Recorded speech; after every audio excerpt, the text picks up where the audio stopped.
Hola, ¿qué tal están? Saber moral universal. Ciertamente, pues la ética, la moral, ha sido objeto de numerosísimos estudios, de libros, de artículos, etcétera, a lo largo de la historia de la filosofía, de la historia de la ética, podríamos decir. La ética es una parte de la filosofía, existe la filosofía moral también, y por supuesto también se puede pensar si hay criterios morales universales, lo que se llama el universalismo ético o universalismo moral. A mi juicio sí existen. Hay distintos filósofos, entre ellos Marcus Gabriel, que es un filósofo alemán relativamente joven, que ahora está destacando en Alemania, y que insiste en la importancia del universalismo moral en la sociedad actual, en la sociedad digital del siglo XXI. Y ha sido objeto de sus reflexiones este universalismo moral como algo absolutamente imprescindible en el mundo en el que vivimos.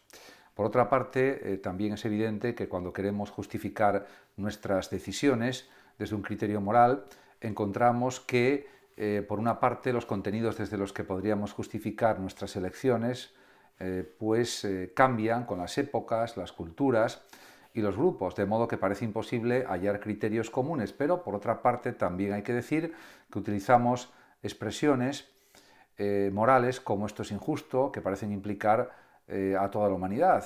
Yo diría que, como también señala Adela Cortina en su Ética Mínima, sí hay unos principios éticos universales. Por lo tanto, el universalismo ético es algo objetivo, es algo coherente y adecuado para entender el mundo en el que vivimos y sobre todo para ayudar a los demás, para ser solidario, etc. En ese sentido, es cierto que pues realmente en la antigüedad, por ejemplo, había unos principios éticos bastante firmes, había una relación entre ética y política muy directa, así lo señalan filósofos de la categoría de Platón, de Aristóteles y otros muchos, Sócrates, etcétera. En ese sentido, pues también es verdad que hay otros planteamientos que consideran que no hay una moral universal y que señalan que pues, es imposible encontrar criterios universales.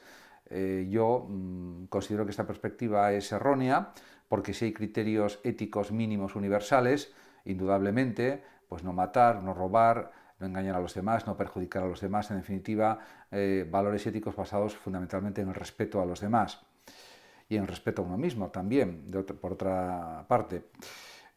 También es cierto que, por ejemplo, el relativismo moral surgió ya, por ejemplo, en Grecia con los sofistas en el siglo V a.C., especialmente con Protágoras, con Gorgias, con Hipias, con Pródico, etcétera, porque lo que defendían era que lo injusto y lo justo era algo convencional, era algo discutible y por lo tanto diríamos este relativismo moral sofista fue aplicado por estos grandes sabios para enseñar a sus alumnos que querían triunfar en la política, en la sociedad y que en definitiva los sofistas enseñaban a argumentar a favor o en contra del mismo asunto de una manera tan hábil que se consiguiera convencer a los tribunales o a las personas para que tomaran determinadas decisiones o tomaran otras decisiones contrarias. En ese sentido, el arte de la retórica, de la erística, pues es lo que se enseñaba en la antigua Grecia por parte de los sofistas, a lo que se oponían, por ejemplo, pensadores como Platón, Sócrates, Aristóteles, etc. También es verdad que hay otros distintos tipos de relativismo, como son, por ejemplo, el relativismo cultural, que según el cual supone que los criterios morales dependen de las distintas culturas. Hasta cierto punto, es discutible esto porque en los aspectos fundamentales para la especie humana, pues está claro que robar siempre está mal, se vive en la cultura en que se viva, y matar también está mal, salvo caso de legítima defensa, etcétera, etcétera. Hay también otra corriente ética que es el contextualismo, según el cual únicamente podemos saber si una propuesta moral es correcta o incorrecta si la consideramos dentro de cada contexto de acción. Esto también es algo opinable, discutible, matizable, etc. Y también se puede señalar el etnocentrismo, que plantea o postula la imposibilidad de justificar la bondad de una opción teniendo por interlocutor a cualquier ser humano. Para el etnocentrista solo podemos justificar una decisión ante aquellos que comparten nuestra misma forma de vida o similar forma de vida, porque solo ellos pueden entendernos. Diríamos que la Europa occidental, la cultura europea, para decirlo más clara y exactamente, pues es una cultura etnocentrista y parece que mira por encima del hombro a otras culturas, como las culturas africanas, las culturas indígenas en general, y realmente son culturas diferentes que en muchos aspectos no son comparables. Por lo tanto, hay que respetar todas las culturas y no hay ninguna cultura superior en sí misma, sino que todas son diferentes, son diversas, etc. Por otra parte, el propio Aristóteles comenta algunas cuestiones sobre el relativismo en su libro Metafísica y dice: Protágoras decía que el hombre es la medida de todas las cosas, que es como decir que lo que opina cada uno es la pura verdad. Esto no le parecía bien a Aristóteles, lógicamente, pues si es así, sigue diciendo Aristóteles, resulta que la misma cosa es y no es, y es mala y buena al mismo tiempo, y así lo demás que se dice en los juicios contradictorios, el que era un gran lógico, Aristóteles, porque con frecuencia a unos les parece que una cosa determinada es bella y a otros que es fea, y la medida es lo que parece a cada uno. Está haciendo una crítica durísima contra pues el relativismo sofístico, lo mismo que también realizaba ese tipo de críticas el propio Platón y por supuesto también Sócrates y otros pensadores. Por otra parte, existe desde la perspectiva filosófica y ética también el denominado escepticismo, porque fue iniciado por Pirrón en el siglo III a.C. también. El escepticismo lo que afirma es que no podemos encontrar ningún criterio para preferir unas opciones a otras, ninguna es mejor, y es imposible distinguir entre lo justo y lo injusto, entre lo bueno y lo malo, aunque ciertamente nos veamos obligados a tomar decisiones, nunca encontraremos para ellas una justificación racional. Montaigne, por ejemplo, era un pensador francés, un renacentista, pirrónico. El escepticismo para Montaigne no puede confinarse al mundo antiguo, pues ha resurgido a lo largo de la historia y ejemplo de ello es el propio Montaigne. Por otra parte, aunque Montaigne podemos considerar que era también estoico, también tenía un cierto nivel de escepticismo. En cuanto al subjetivismo, pues para este planteamiento ético y filosófico, las cuestiones morales, a diferencia de las científicas, podríamos decir, son subjetivas porque mientras en el terreno científico es posible ponerse de acuerdo mediante ciertos experimentos, en el caso de los juicios morales no se pueden hacer experimentos y pruebas y por tanto es imposible, se podría decir, hacer experimentos y ponerse de acuerdo con razones. En ese sentido, Max Weber, por ejemplo, considera que el subjetivismo moral pues, se ha producido por un proceso de racionalización en el que ha triunfado la racionalidad instrumental, que nos capacita para adaptar los medios adecuados a los fines que nos proponemos. En ese sentido, pues, es algo propio de cada sujeto, etc. En definitiva, yo creo que tiene puntos de contacto este subjetivismo con el relativismo también, porque el relativismo también es una forma de subjetivismo, frente al objetivismo de los valores, de las ideas fundamentales, etc., y de los principios éticos universales, que serían algo fundamentalmente objetivo o que se puede considerar objetivable al menos. En cuanto al emotivismo, pues hay distintas corrientes filosóficas que plantean el emotivismo. Quizás la más conocida, sin duda, es la de Hume, el emotivismo ético-moral de Hume.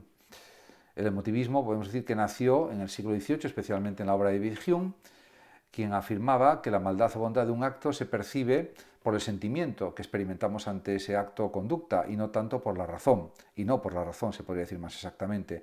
Es un planteamiento ético, el emotivista, totalmente opuesto o contrario al racionalismo de la ética formal kantiana, sin duda. Además, según el emotivismo contemporáneo, representado por autores como Heyer y también Stevenson, los enunciados morales son pseudoenunciados desde esta perspectiva, porque los predicados morales, bueno, correcto, etc., no añaden nada comparable, sino que expresan aprobación o desaprobación. Por eso tienen una doble función. Por una parte, expresar sentimientos o emociones subjetivas e influir también en los interlocutores para que tengan la misma actitud. Realmente existen distintos puntos débiles de estas posiciones éticas porque, por ejemplo, son incapaces de explicar el significado de algunos términos morales. Por ejemplo, cuando afirmamos X es justo, el predicado justo no expresa simplemente una opinión subjetiva, yo apruebo X, ni tampoco relativa exclusivamente a nuestro grupo. social, sino la exigencia de que cualquier persona o grupo humano pues sea justo, podríamos decir. También otro punto débil sería que son incapaces de explicar el hecho de que las argumentaciones sobre cuestiones morales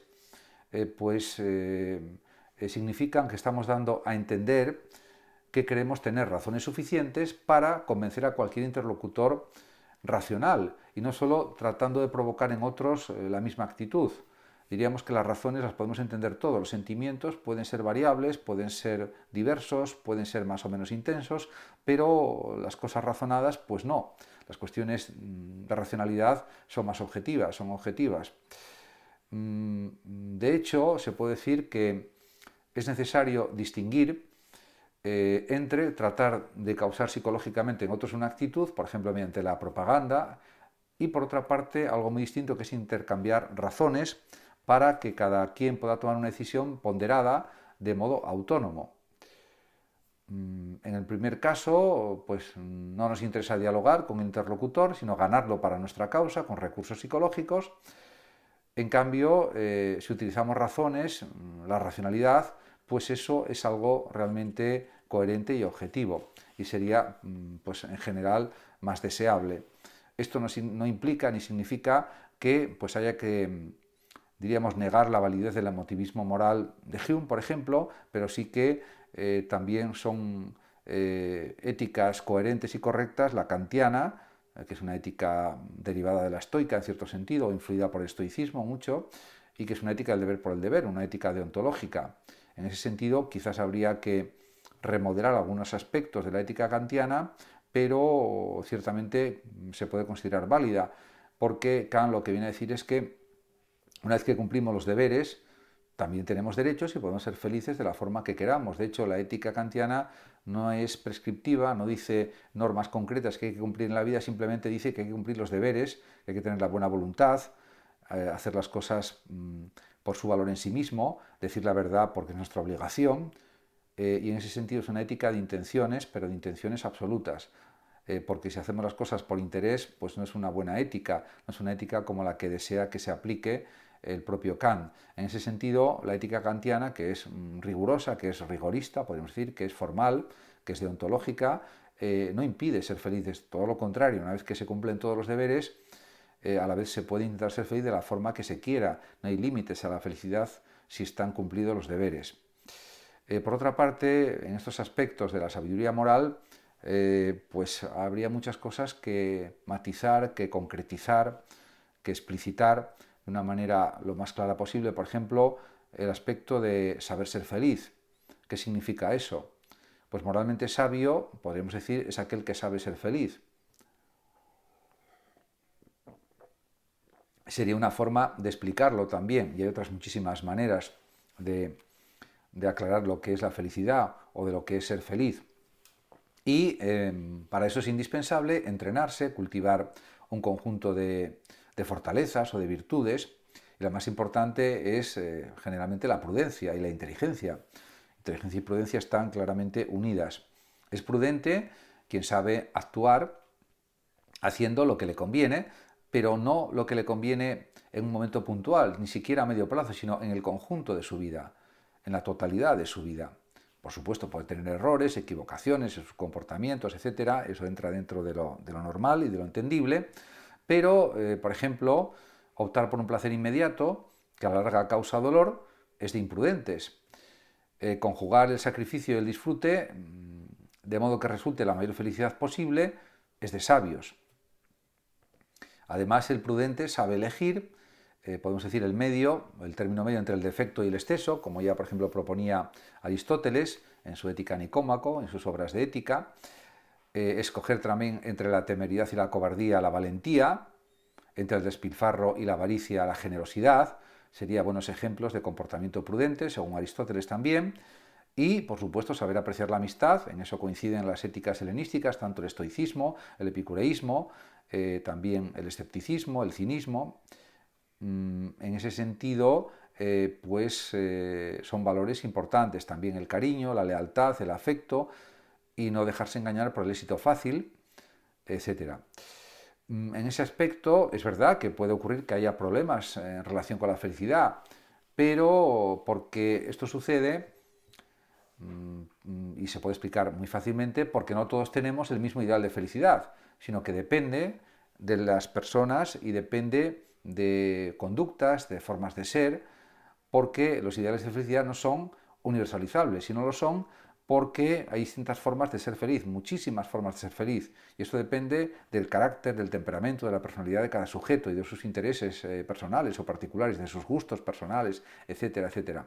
En cualquier caso, alguien puede entender que su felicidad justifica el sufrimiento de otros, con tal de estar el bien, no importa que otros sufran. Pero este tipo de felicidad no sería verdaderamente humano, sino que es bienestar, y el bienestar se opone muchas veces a la justicia. Por tanto, también se puede decir que ser felices no depende solo de nosotros, sino también de la suerte y de otras personas. Por tanto, la felicidad es una conquista sobre todo. Hay un libro de Bertrand Russell que se titula La conquista de la felicidad. El propio título del libro indica pues cuál es el camino para llegar a ser felices. Por lo tanto, podemos decir que diríamos, una persona que sea justa, que sea buena, que pues pueda aspirar de mejor forma a la felicidad en general. También hay que decir que saber ser justo supone ser capaz de ignorar el interés de unos pocos en favor del interés de todos, de ser solidario en definitiva, y todo eso pues ayuda a tener una vida de más bienestar, de más felicidad, etc. También es lo que decían las éticas helenísticas, la ataraxia, la tranquilidad de la mente, la tranquilidad de ánimo, también por supuesto la resiliencia, etcétera, etcétera. Muchas gracias a todos por su atención y hasta mi próximo vídeo.